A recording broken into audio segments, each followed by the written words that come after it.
January 1st, 2022. Halfcast 215, episode 215. Let's go. Of course, I have a few things to share with you guys. An evening of reflection.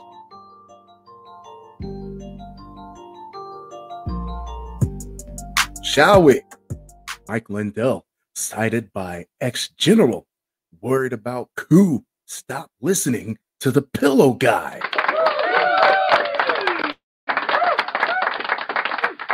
And with that, his name will forever be etched in history as the pillow guy. Retired Brigadier General Stephen M. Anderson urged Donald Trump supporters to stop listening to baseless claims about 2020 presidential election fraud and suggested measures to avoid a potential insurrection in 2024.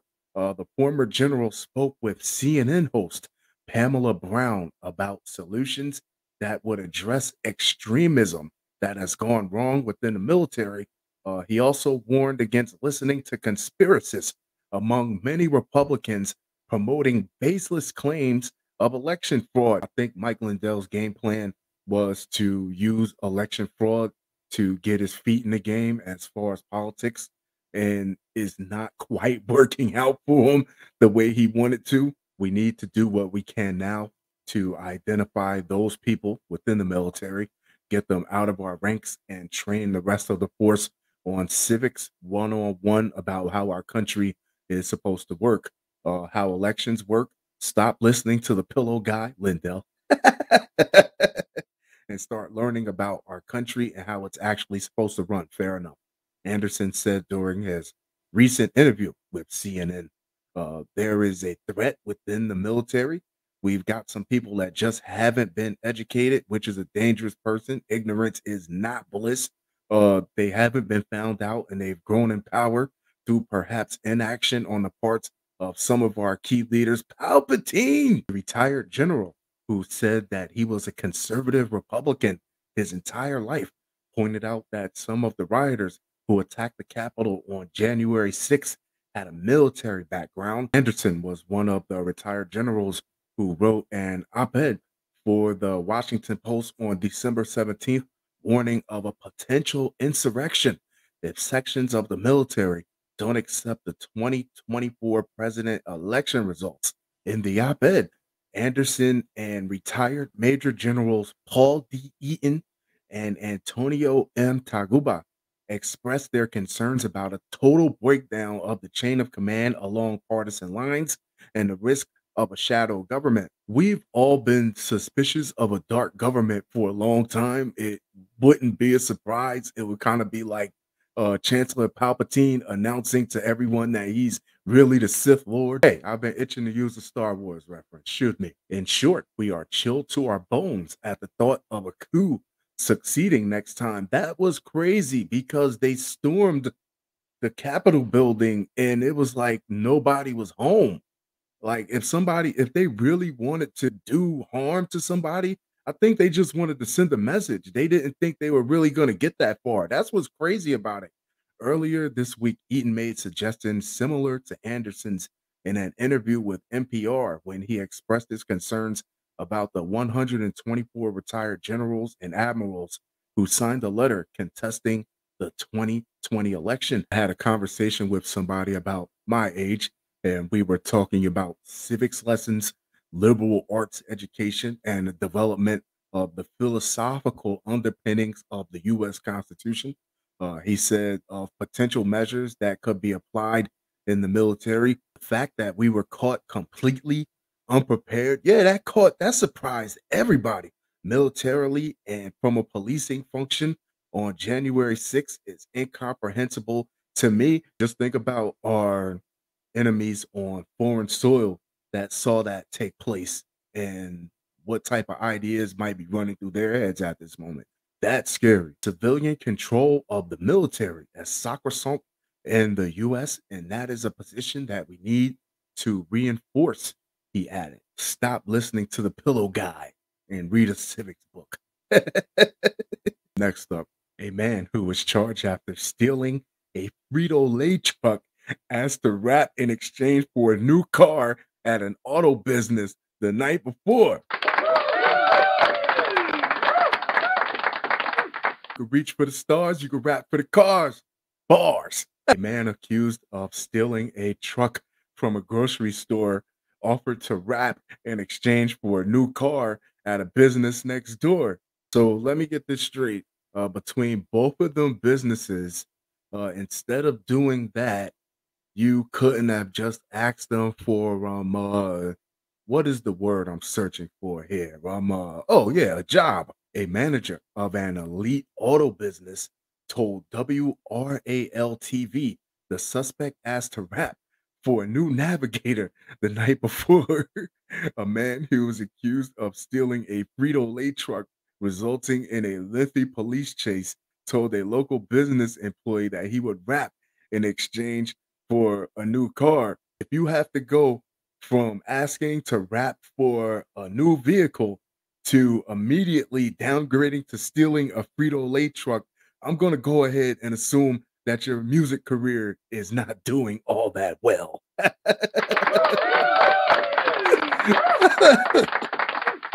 Driver, identified by authorities as Eric Schmidt, allegedly stole the truck from Carly C's grocery store in North Carolina on Friday morning and led authorities on a nearly 100-mile pursuit, according to the outlet. Wait a minute. A Frito-Lay truck is just a UPS truck with chips instead of packages. How are you getting 100 miles? A manager of an elite auto business located next door to the grocery store told WRAL TV that the suspect asked for a car in exchange for a rap song the night before. I don't think it works like that, brother. But I do applaud the ambition. He asked if he could rap good enough. You can't. Would I give him the navigator?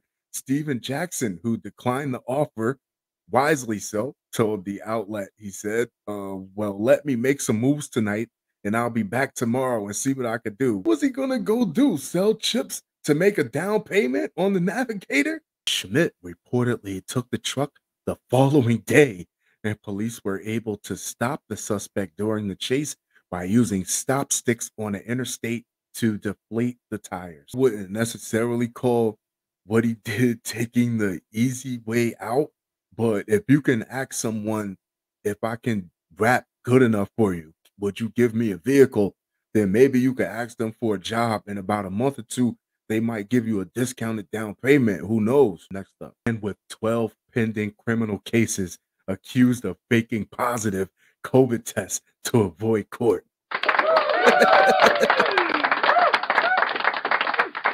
Connecticut man was charged with faking a positive COVID-19 test to avoid a court date and now has 12 pending cases. Authorities said, is faking a COVID-19 test like faking a pregnancy test? You just get somebody else to cough on it? Junior Jump. Why am I not surprised that someone with a name like Junior Jump would be caught trying to scam the system? 31 of Hartford was arrested Tuesday on forgery and fabricating physical evidence charges after investigators determined he provided his attorney with a fake positive COVID test notification in order to skip a district court date, the Connecticut Division of Criminal Justice said. Jump had been scheduled to appear before Judge Maureen Keegan in New Britain Superior Court on November 30th for a bond review relating to pending criminal cases. Keegan excused him from the hearing after Jump's attorney said his client provided him with a screenshot that showed a positive COVID test notification. That screen, anything with a screenshot should be, he should have knew better than that anyway. The result was determined to be fake by an investigation conducted by the statewide prosecution bureau in the office of the chief state attorney. Would love to know what raised the red flag. Did he take a screenshot of something somebody typed on Microsoft Word? Jump was subsequently charged with one count each of forgery in the second degree and fabricating physical evidence. Records show Jump now has 12 open criminal cases against them in Connecticut, He has 11 pending cases at Superior Court in New Britain and one pending case at Superior Court in Hartford. Jump had been out on bond following his arrest in connection with a number of criminal cases pending in the New Britain Judicial District, according to the arrest warrant affidavit. Under the conditions of his bond release, he was required not to be arrested in connection with any other crimes for which probable cause was found. Let's see how this turns out. However, on November 16th, Jump was arrested by Hartford Police Department officers on a warrant and charged with threatening in the second degree and breach of peace in the second degree. You can't even root for the guy. He was arrested again on November 26th by the South Windsor Police Department on charges of interfering with an officer and breach of peace in the second degree. Jump was ordered to appear in New Britain Superior Court on November 30th before Judge Keegan for breaking the conditions of release. Her again, the same judge. Keegan excused Jump on November 29th from the appearance after his defense counsel informed her of the COVID-19 notification that is now alleged to be fake. When she sees him again, she is going to lay into him. United and Spirit Airlines announced temporary pay bumps for pilots and flight attendants in effort to alleviate labor shortages. What do you mean temporary? United pilots are eligible for triple pay for extra unstaffed flights they pick up through January 29th.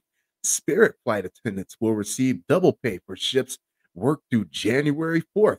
Hold on now. They weren't getting the bump in pay for all the times people done threw food at them and threw punches at them and sneaking knives inside their children's teddy bears and and groping them and on meth trying to breach the cockpit. You mean to tell me these type of offers weren't on the table before? After a chaotic holiday travel week plagued by mass cancellations and delays, some airlines are turning to temporary salary bumps, temporary, in an effort to incentivize workers and alleviate labor shortages. United Airlines and Spirit Airlines both announced pay increases for select staffers on Friday, which include tripling pay for United pilots who take extra flights through January 29th and doubling pay for Spirit flight attendants for shifts through January 4th.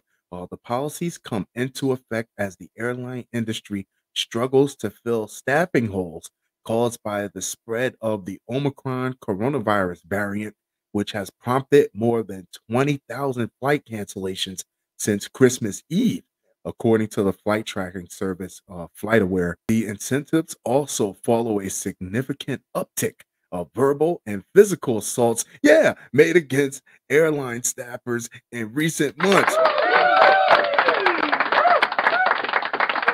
There was one point in time where they was like Spirit airline employees can't even wear their uniforms through the terminals. The Federal Aviation Association reported a total of 5,779 incidents involving unruly passengers, a majority of which involved disagreements over mask requirements. These are grown folks acting like children and getting violent over it, according to available data through December 21st, 2021. As of Saturday afternoon, there were more than 2,400 flight cancellations and nearly 2,000 delays, according to FlightAware. Many airlines have already proactively canceled flights throughout the month in anticipation of staffing shortages, including JetBlue, which also announced it will allow customers to change or cancel flights for free through mid-January. Fun show, fun show, fun show. That being said, I'm going to wrap this one up, but I'll be sure to talk to you guys very, very soon. Adios.